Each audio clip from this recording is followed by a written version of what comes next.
Olá, meu amigo, minha amiga, bem-vindos ao Portal do José. E você que está chegando agora, você também é muito bem-vindo. Se inscreva, por alguma razão você chegou aqui. Olha, o Brasil precisa muito de pessoas se reunindo, pessoas trocando ideias, trocando energias, reflexões e passando para frente. Então, se inscreva, você é bem-vindo. Os que já estão aqui, muito obrigado e vamos em frente. Gente, se a gente for discutir todos os temas que são colocados pelas grandes redes de comunicação, até pelos próprios youtubers, a gente acaba se perdendo em assuntos que não são tão importantes. Então, muita gente pediu para eu analisar aqui a saída do Lacombe, não vou falar disso. Flávio Bolsonaro é um assunto importante porque ele vai repercutir na presidência da República, mas esse assunto também será resolvido porque o Supremo Tribunal Federal determinará que esse processo volte aonde ele estava. Então, todo esse pântano infectado da família Bolsonaro e seus cúmplices, os seus sócios, essa situação toda virá à tona. Então, a gente não precisa analisar muitos os aspectos técnicos, porque o Supremo já decidiu, então é só questão de tempo. Vai haver o recurso e isso vai voltar à normalidade. Tem também a discussão que tem muito mais importância ideológica e política do que econômica para a gente nesse momento, que é a questão do saneamento básico, que foi aprovada a privatização. Eu fiz programas aqui mostrando o quanto isso é nocivo ao povo brasileiro e quanto isso é lesivo ao interesse público. No entanto, a maior parte dos senadores, inclusive senadores progressistas ou tidos como progressistas, apoiaram esse tipo de situação. Isso pode ser revertido um pouco mais à frente, mas é mais uma batalha que a gente vai ter que se debruçar. Os assuntos de hoje que eu quero chamar a atenção são assuntos que foram escondidos na live do presidente da República, naquele espetáculo, né? Naquela performance, porque aquilo funciona para animar um gueto bolsonarista, porque os grandes meios de comunicação eles já fazem um trabalho de amortecimento da opinião pública. Eles vão tratando de temas que são do nosso cotidiano, muito importantes, mas eles não apontam a responsabilidade direta do presidente da República em relação a esse morticídio que está acontecendo no Brasil. Não vou me ater aos aspectos das bizarrices dessa performance, dessa live, mas eu quero entrar aqui no conteúdo. Porque o Datafolha, hoje, enquanto eu estou gravando, nessa sexta-feira, publicou uma entrevista, isso tem a ver com a live do Bolsonaro, uma entrevista, uma pesquisa, que nos dá conta que a maioria dos brasileiros considera Bolsonaro pouco inteligente. Considerar uma pessoa pouco inteligente é uma forma educada de chamar o cara de burro, né? De boçal, de idiota, né? Então, de um certo modo, essa pesquisa está revelando esse tipo de situação. E mais do que isso, em alguns estratos específicos, por exemplo, entre os jovens de 16 a 24 anos, 67% entendem que o presidente é uma pessoa pouco inteligente. As pessoas de nível superior, 62% entendem que o presidente é pouco inteligente. E eles fizeram também outras análises sobre os aspectos morais do presidente. O presidente da República ele está vendo com que o pântano, o esgoto, está chegando cada vez perto da sua sala. E ele começa a mudar o seu comportamento. A gente vai continuar a ver essa transmutação. Ele praticamente é um objeto com guidão e freio, controlado pelos grandes grupos econômicos e chefiado por Guedes. Não é Bolsonaro que é chefe de Guedes, Guedes que manda em Bolsonaro e em todo o governo. Fazendo parênteses dentro dos parênteses, é só vocês verem o seguinte, o Bolsonaro é classificado por alguns cronistas como uma pessoa preguiçosa, vagabunda, de pouco trabalho. Pouco se reúne com os ministros, não tem projeto, não cobra resultados, não cobra metas, portanto nós estamos entregues às baratas. Aliás, as baratas poderiam estar até fazendo um trabalho melhor, porque o presidente ele atrapalha o Brasil. As baratas pelo menos teriam lá os cantos dela, né?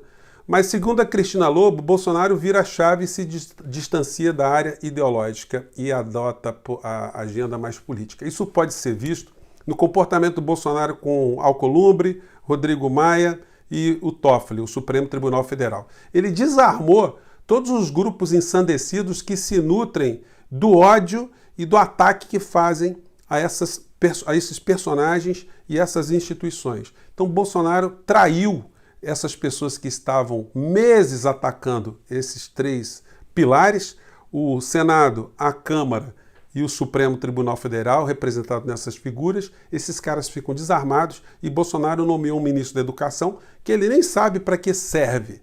Porque Bolsonaro não tem projeto para educação, não tem projeto para saúde, ele não tem projeto para nada. O único projeto dele é ficar 4 anos no governo e proteger a família e ganhar algum dinheirinho, fazer mais alguma economia. E resolver emprego e a vida de todo mundo que ele conhece, que ele puder. Então é para isso que ele está ali. Então ele não consegue cobrar nada de ninguém. Ele mal sabia o nome do ministro que ele nomeou.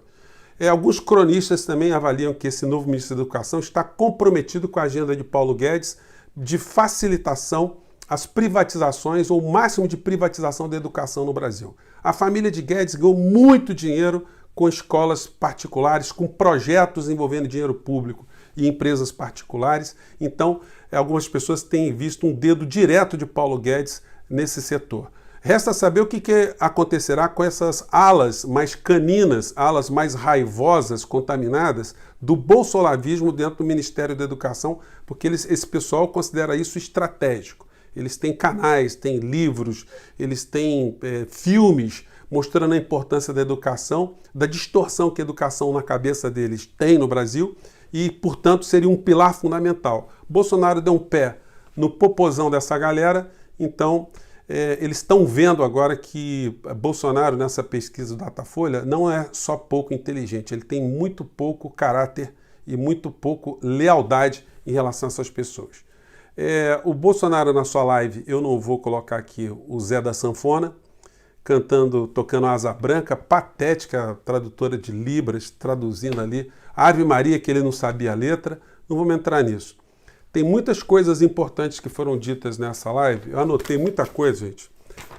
Fiz um monte de anotações e pelo tipo de formato aqui não vai dar para a gente discorrer sobre todas elas. Eu vou me ater aqui a aspectos cínicos, aspectos assim, muito destrutivos que o presidente da República adota e que o resultado final é a morte de milhares e milhares de brasileiros. O presidente ou ele tem um problema psiquiátrico muito sério ou ele tem uma deformação moral incomensurável. Nessa live dele aqui, ele lamentou as 55 mil pessoas mortas, né? Mas assim, você não consegue perceber uma sinceridade dele nesse tipo de situação. Isso para ele são números. É uma pessoa que, como ele já disse, né? Ele foi educado para matar.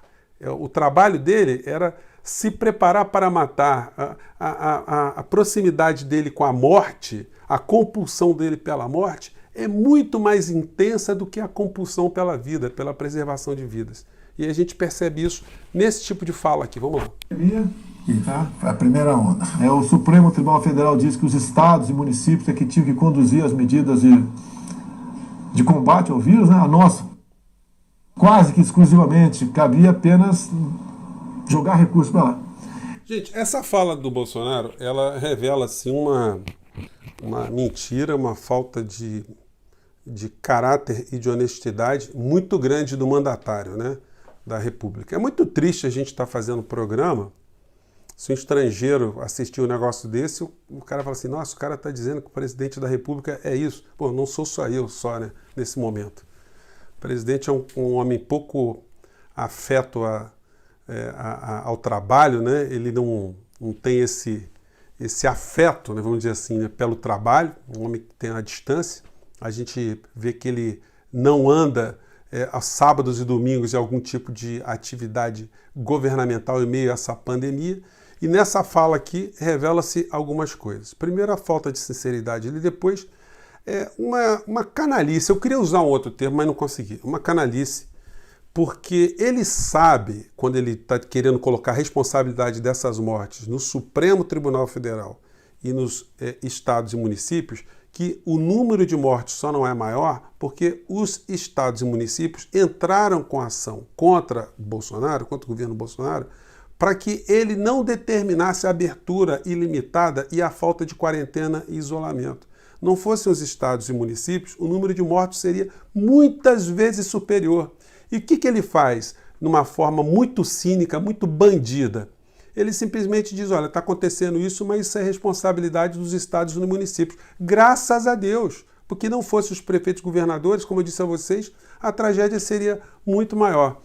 O Guedes vai fazendo um papel deplorável assim nesse ambiente cínico, e tem várias falas dele ali onde ele usa dados estatísticos falsos, usa paradigmas falsos, sempre tentando transmitir para o eleitorado de Bolsonaro que o Brasil vai ter um salto e vai surpreender todo mundo. Enquanto isso, a única coisa que Guedes faz é pegar todo o orçamento do povo brasileiro e transferir para grandes grupos econômicos nacionais e transnacionais. Vou pegar mais uma fala aqui de Bolsonaro para a gente analisar a personalidade do presidente da República, né? Então, que comece a abrir o mercado, abrir para funcionar. Nós lamentamos as mortes, mas o objetivo de fechar, tá, era para que as pessoas, uma vez contaminadas, fossem para os hospitais e fossem atendidos.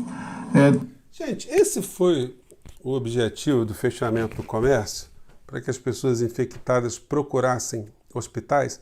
Então, esse tipo de fala totalmente sem sentido, esquizofrênica do presidente da República não ganha os meios de comunicação. As pessoas não refletem sobre isso. E se faz sentido, e essa afirmação dele que se queria fechar para que as pessoas infectadas buscassem hospitais. Gente, de fato o fim do mundo. O Tribunal de Contas da União está responsabilizando os militares desse governo, sobretudo o gabinete da crise, comandado pelo Braga Neto, que é um descomando, né? O Bolsonaro, nessa live, ele elogiou o Pazuello como ministro da Saúde, que ele também entregou ali de porta fechada. Agora colocou mais um militar na pasta da educação. Sem ter projeto para a saúde, sem ter projeto para a educação, o Brasil só é entregue mesmo a Guedes, que coordena tudo o que vai acontecer nas outras áreas também, de preferência pegando dinheiro público e transferindo para o setor privado, né? Mas o Tribunal de Contas da União está responsabilizando o general Braga Neto pela sua omissão, pela sua incompetência, pela sua inatividade em relação ao salvamento de vidas aqui na pandemia do Covid. Ele vai ser responsabilizado no bolso dele, porque o TCU aplica multas. Ele não tem conseguido prestar qualquer tipo de informação ou demonstrar qualquer tipo de articulação governamental que proteja vidas do nosso país. E por isso que os números são absurdos e nós não temos tempo para sair dessa pandemia. A situação econômica no Brasil vai ficar muito comprometida. Mesmo com o Guedes dizendo todos esses planos e essas avaliações ilusórias dele, o Brasil não vai ser salvo por um milagre. Somente as ações governamentais é que poderiam fazer com que a nossa vida se modificasse. Deus agora não pode estalar o dedo e arrumar emprego para todo mundo, fazer chover dinheiro na casa das pessoas, resolver a vida das famílias. Não, isso a gente precisa de coisas, ações feitas por seres humanos. E, infelizmente, os seres humanos, se é que a gente pode chamá-los assim, que estão no governo, eles estão contra o povo brasileiro. Então, gente, é muito difícil a gente ficar fazendo programas aqui, fazendo avaliação dessa gente toda, sem que a gente seja contundente, sem que a gente aponte o dedo para o que está acontecendo. Bolsonaro vai ganhar uma sobrevida, porque ao se acovardar em relação aos poderes que ele estava atacando, a desmobilizar as suas redes sociais dessas ações mais agressivas, ele consegue ter uma pacificação e o povo brasileiro fica mais anestesiado ainda para ser vítima de todo tipo de assalto que está acontecendo no nosso país.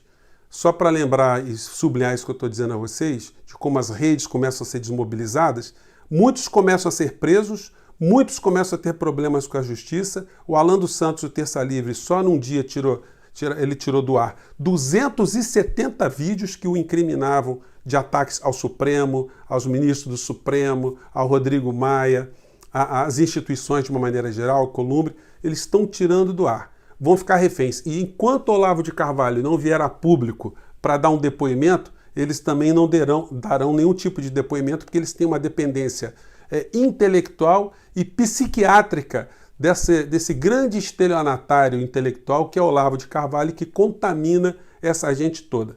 Eles vão ficar adormecidos há algum tempo, até que Olavo se pronuncie.